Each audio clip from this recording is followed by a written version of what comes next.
আজ তোদের জন্য বিরিয়ানি বানাই। অনেক দিন খাওয়াইনি। আগে চালটা ভিজিয়ে রাখি। ঠিক মতো না হলে কিন্তু দানা দানা হবে না।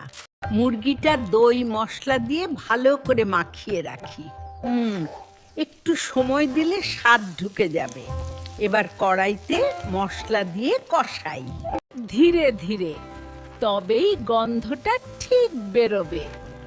এবার চাল আর মাংস একসাথে দমে বসাই। উপরে ঘি আর জাফরান দুধ দিলে কি সুন্দর রং আর গন্ধ হবে। পেঁয়াজ কেটে বেরেস্তা করি। এইটাতেই তো আসল স্বাদ লুকিয়ে থাকে।